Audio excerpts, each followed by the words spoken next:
can you force bedridden people out of their homes? How can you force an 89-year-old couple who are on oxygen and wheelchairs? How can you force them to find a new place?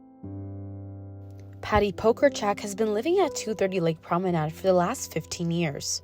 She received a notice that would change her life. Last April, Patty and the other tenants of 220, 230, and 240 Lake Promenade, along with 21 and 31 Park Boulevard, were given notice that their buildings were set to be demolished and rebuilt as modern condos. This process is known as a demo-viction. It is defined as a situation when a tenant is displaced as a result of their home being demolished.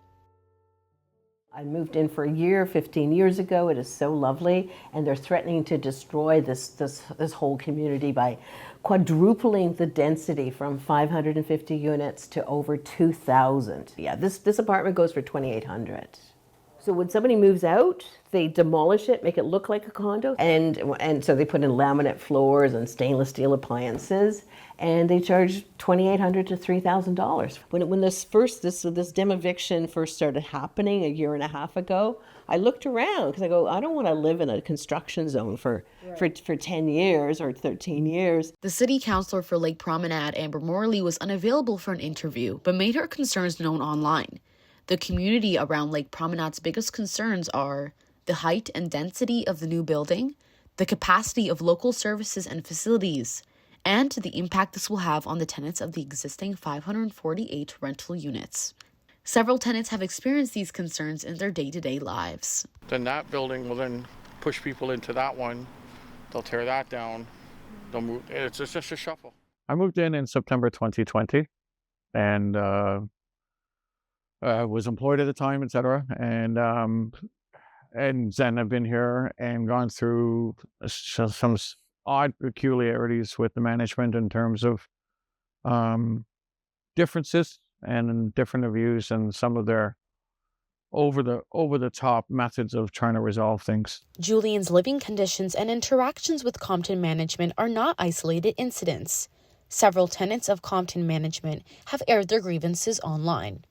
Tenants address concerns of high rental fees, lack of maintenance, and unfriendly staff at Compton management. Owner of Compton management, Jack Greenberg, was unresponsive to our interview requests.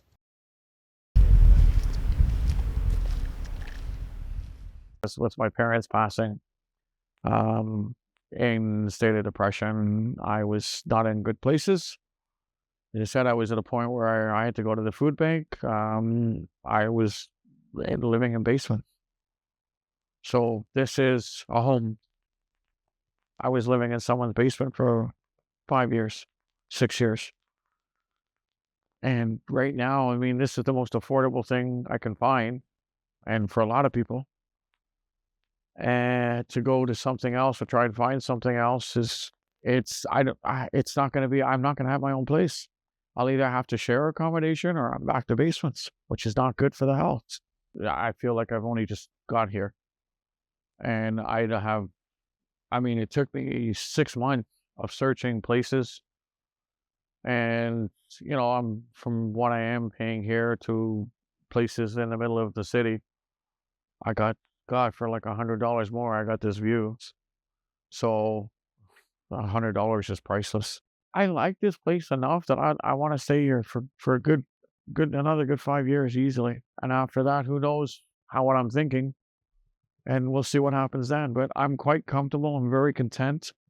And I'm really proud of what I've accomplished. And the residents of 230 Lake Promenade are unfortunately not the only ones who are going through this hardship.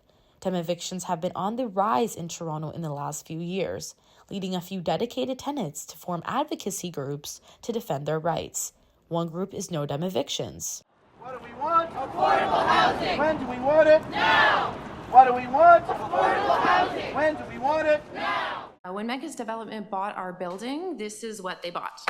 My name is Megan Key, and I've lived at 55 Brownlow Avenue for 8 years. And I got my demo-eviction notice back in November of 2022. So it's almost been 2 years since that happened. And it basically came as a slip of paper that said that this building is going to be demolished and redeveloped. Very plainly, one single page, no context, no additional information, just very blatantly right before Christmas we got this notice.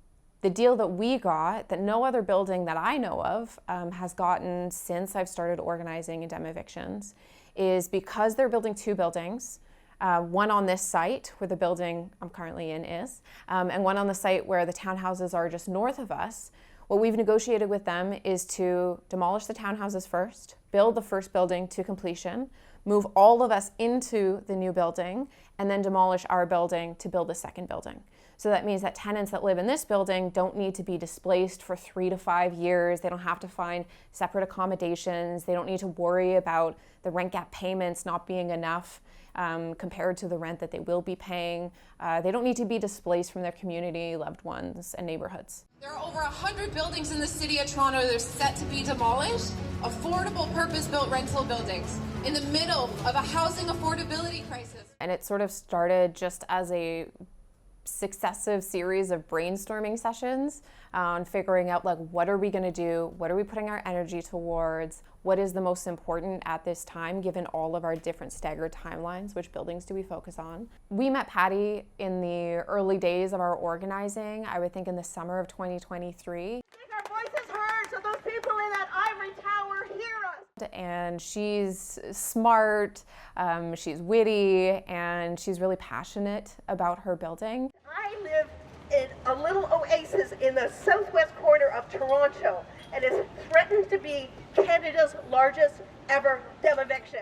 And so working with her was really interesting and learning a little bit more about not only the biggest demo-eviction in Ontario's history with the number of buildings that are being demolished there, but also the collective community that she's been able to cultivate and build there. I would implore politicians to let go of any previous ideas of former policies or former legislation or what has or has not worked.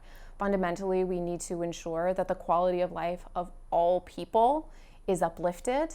And I would say the success of any politician is how well the most vulnerable person in your society is doing. And by that measure, this government is failing. Jill Andrew is one Toronto politician who cares about their community. Demanding a basic right to have a home. It's not sustainable.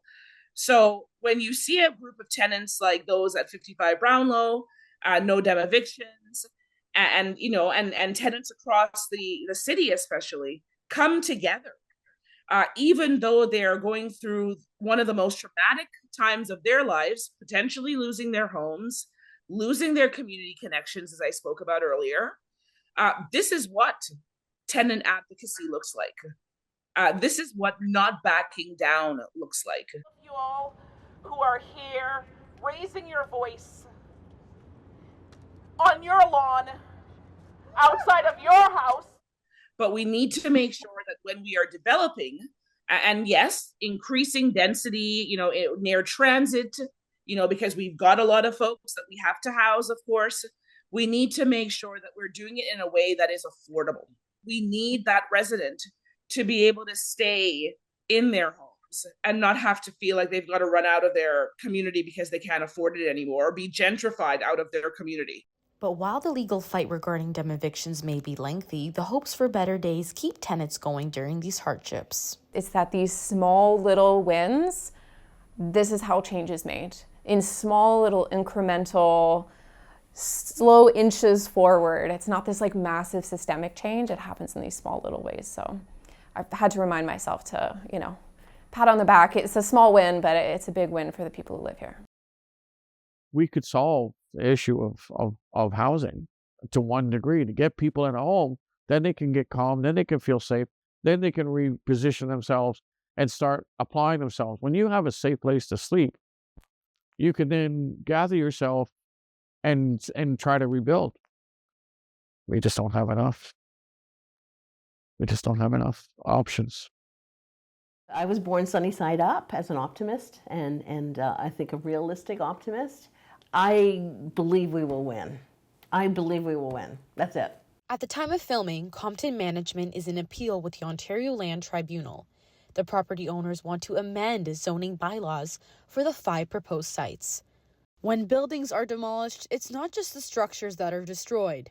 Tenants, families, and entire communities are uprooted without warning, forced to rebuild their lives from the ground up. The true cost of demo-evictions? It's the displacement and lasting trauma of those who lose not only their homes, but their sense of security and belonging.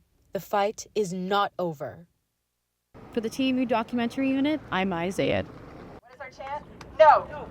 Demo-evictions. No. Demo-evictions. No. Demo-evictions. Demo-evictions. No. Demo-evictions. No.